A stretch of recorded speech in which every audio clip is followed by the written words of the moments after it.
Tak kandani rek, gak semua kantin sekolah itu bersih seperti yang kelihatan. Ada yang minumannya warna-warni, jajanannya laris manis tapi baunya aja udah bikin curiga. Telur kadaluarsa dikocok, ayam mati kemarin digiling, semua disulap jadi cilok gurih, sing disenengi bocah-bocah sing sik polos.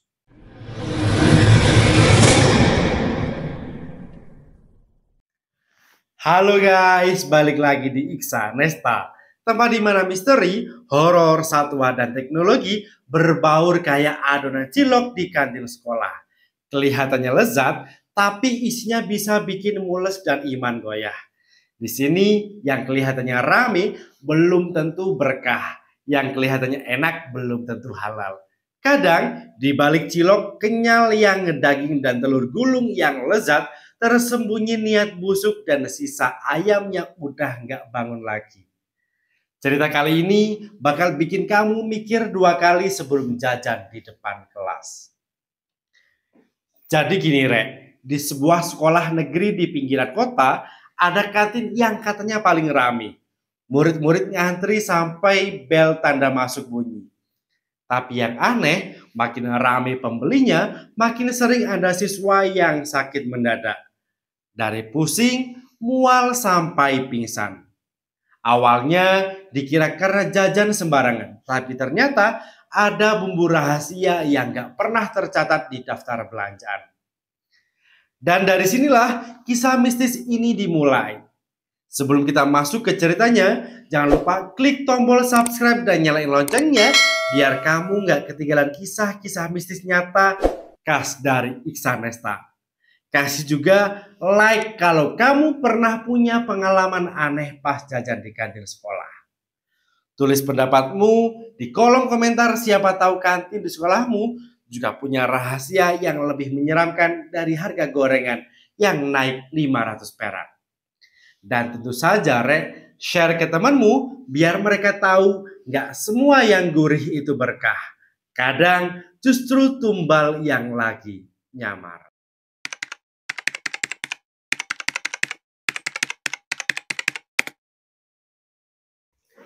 Rasa nikmat yang menipu jam istirahat di SD itu selalu heboh. Anak-anak berlarian sambil menggenggam uang 2 ribuan antri di kantin kecil milik Bu Narti dan suaminya Pak Darto. Menu andalannya sederhana rek. Telur gulung jumbo, cilok bakso, ayam, dan es warna-warni yang katanya punya semua varian rasa buah.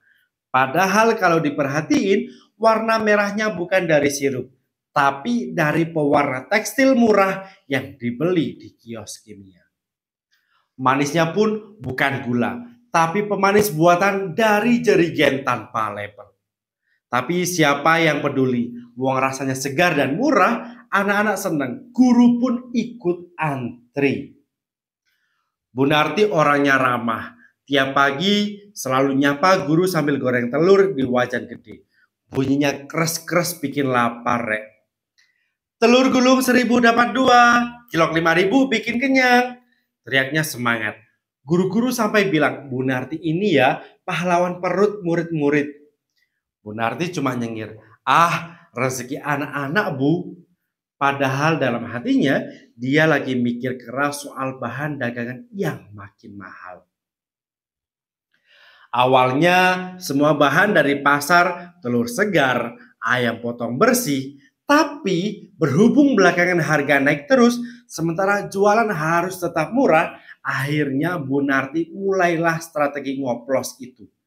Telur bagus dicampur telur sisa gudang yang udah mendekati kadaluarsa. Dibeli murah dari agen telur langganan. Ayam segar digiling bareng ayam tiren. Ayam yang mati kemarin dari peternak kenalan yang gagal panen. Harganya jauh lebih miring. Sayang kalau nggak dimanfaatkan, kata Bu Narti. Sambil ngaduk adonan cilok di ember yang besar. Cuma sedikit kok, nggak bakal kenapa-napa. Begitu pikirnya tiap kali ngiris daging tiren yang udah agak bau. Dan anehnya rek, memang gak ada yang protes. Anak-anak tetap lahap, guru pun masih jajan tiap hari. Minyak gorengnya pun jarang diganti, cuma ditambah biar kelihatan penuh. Yang penting laku dan dapur nggak sepi. Suatu pagi, salah satu guru nyeletuk sambil ketawa.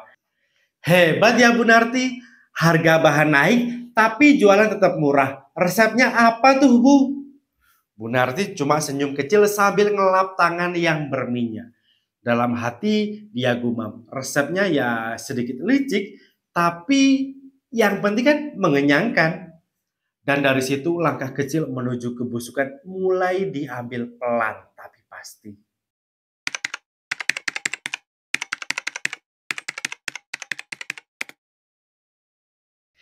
Minggu pertama setelah harga bahan naik, kantin Bu Narti justru makin ramai. Ciloknya kenyal ngedaging, telur gulungnya kriuk, minumannya rek, warna-warni kayak lampu lighting sound horror saat karnaval. Anak-anak SD itu nggak tahu kalau di balik rasa gurih itu ada telur sisa gudang dan ayam tiren dari peternak yang gagal panen. Bu Narti pun awalnya cuma niat ngirit dikit, toh nggak ada yang ngeluh. Bahkan banyak yang muji. Bu Narti ciloknya tambah mantap ya, murah tapi jumbo.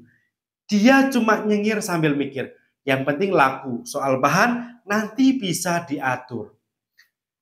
Tapi di minggu kedua, Rek, mulai muncul tanda-tanda aneh. Beberapa anak ngeluh perutnya kembung. Ada yang bolak-balik ke kamar mandi.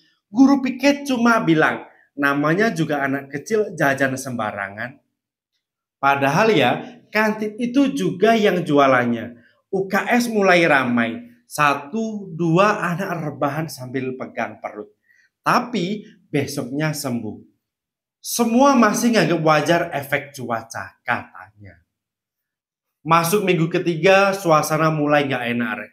Setiap hari ada aja yang mual, pusing, atau muntah di kelas.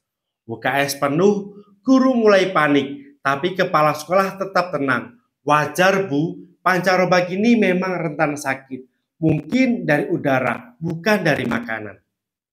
Bu Narti yang dengar itu malah tambah tenang. Dalam hati dia bilang, Alhamdulillah masih ada yang belain. Aman.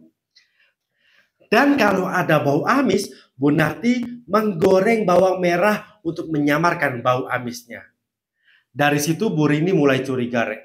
Anaknya 2 kali masuk UKS, habis makan telur gulung milik Bu Narti.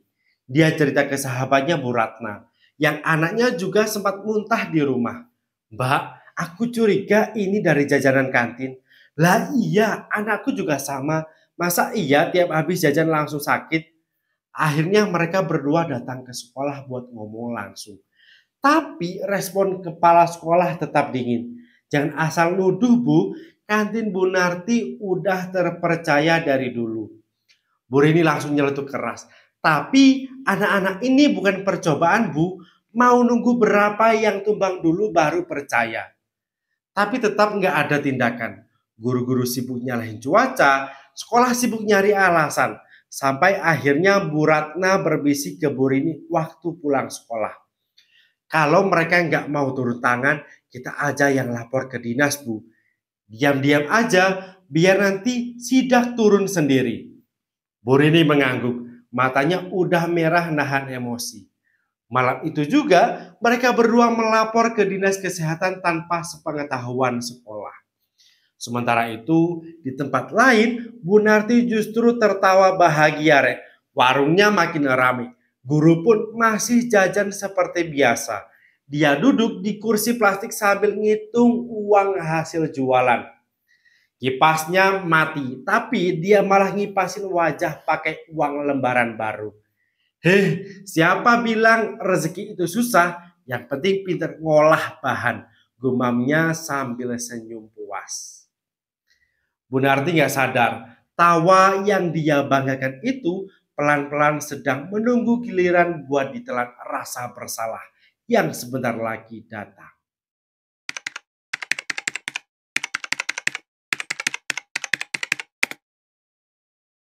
Pagi itu Bu Narti datang lebih awal dari biasanya. Langit masih gelap, Tapi bau amis sudah duluan menyambut di dapur belakang kantin. Ayam tiren sisa kemarin berubah warna. Dagingnya keunguan, lembek dan nyengat. Dia sempat meringis serek, tapi kemudian nyeletuk pelan. Sayang kalau dibuang masih bisa diakalin. Tangannya gesit ngiris, nyampur daging itu ke adonan cilok, lalu nambahin bumbu sampai tangan gemetar. 1 sendok, 2 sendok, 3 sendok sampai akhirnya micin 1 genggam penuh masuk ke baskom. Bukan buat rasa gurih, tapi buat nutup bau busuk yang udah nggak ketolong. Belum cukup di situ, telur di ember plastik udah mulai berubah warna juga. Kulitnya kusam dan pas dipecah aromanya lekit kayak comberan. Bu Narti spontan nutup hidung, tapi tetap lanjut. Gak apa-apa, digoreng kering aja. Tambahin bawang putih biar baunya hilang. Asap dapur mengepul. Campur aroma minyak gosong, telur busuk, dan bumbu penyedap. Dia gak sadar, setiap adukan panci pagi itu bukan lagi sekedar adonan jajanan, tapi adonan dosa yang disajikan di atas api kecil. Sekitar jam 9 suasana kantin udah mulai ramai. Anak-anak antri, guru pun sudah siap nyeruput es warna-warni. Bu Narti senyum lebar. Cilok pertama udah matang. Telur gulung pertama udah digulung rapi. Tapi sebelum bel istirahat berbunyi, suara sirene mobil dinas berhenti di depan sekolah. 3 orang petugas turun sambil bawa clipboard dan masker.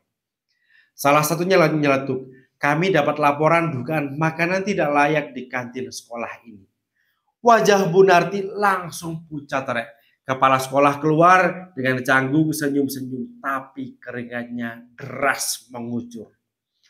Loh, tiba-tiba ada sidak apa, Pak? Petugas cuma nunjuk dapur. Dan di sana mereka menemukan baskom berisi daging ungu, telur berbau tajam, dan minyak goreng hitam pekat kayak oli bekas. Bukan azab dari langit, tapi bukti yang nyata disaksikan banyak mata. Dalam sekejap, suasana sekolah pecah. Anak-anak bengong, guru saling bisik. Bu Narti jatuh terduduk di lantai sambil gemetar. Petugas mencatat, mengambil sampel, dan menutup kantin dengan segel merah besar bertuliskan ditutup, tidak layak konsumsi. Bu Rini dan Bu Ratna berdiri di pinggir pagar, menatap dengan mata merah, bukan puas tapi kecewa. Karena selama ini mereka cuma minta kejujuran, bukan kehancuran. Berita pun cepat menyebar. Besoknya, foto segel merah itu viral di media sosial. Judulnya sederhana tapi menyakitkan. Kantin sekolah favorit ternyata jual makanan busuk. Puluhan siswa sakit. Bu Narti jadi bahan gunjingan warga. Dicap tamak dan tak bermoral. Kepala sekolah diperiksa, guru-guru bungkam, dan nama sekolah itu jatuh bersama reputasinya rek. Dan di malam yang sunyi, di rumah kecilnya, Bu Narti duduk di lantai dapur. Panci-panci berserakan, uang hasil jualan berhamburan. Dan tangan sendiri dari Bu Narti nggak mau hilang dari bau amis meski dicuci berkali-kali.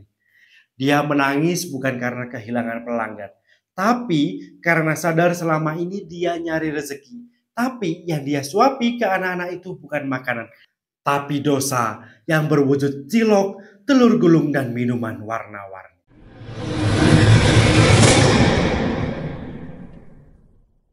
Kadang bau busuk itu nggak selalu datang dari dapur, tapi dari hati yang udah basi. Dari niat yang disiram micin dosa, dan dari rezeki yang digoreng pakai minyak serakah. Bu Narti pikir dia menang. Dia pikir uangnya bisa membeli diam, membeli pujian, dan membeli pembelaan guru. Padahal tiap lembar uang itu ada wajah anak kecil yang meringis di UKS. Ada doa ibu yang cemas di rumah, dan ada karma yang lagi antri. Menunggu giliran datang, bukan besok, bukan nanti, tapi pasti. Dan buat kita semua, hati-hati kalau rezekimu datang terlalu gampang. Karena bisa jadi bukan barokah yang nyamperin, tapi busuk yang menyamar jadi untung. Kalau kamu suka cerita ini, Rek, jangan lupa klik subscribe dan nyalain loncengnya ya, Rek, biar nggak ketinggalan kisah nyata kelam khas dari Iksanesta. Kasih like kalau kamu setuju, rezeki yang halal mungkin gak cepat, tapi pasti lebih tenang dari hasil yang curang. Tulis komentarmu di kolom bawah, siapa tahu kamu pernah nemu kantin atau pedagang yang main kotor demi untung. Dan tentu aja share cerita ini biar makin banyak yang sadar kalau rasa enak gak sebanding sama dosa yang terus nempel di tangan.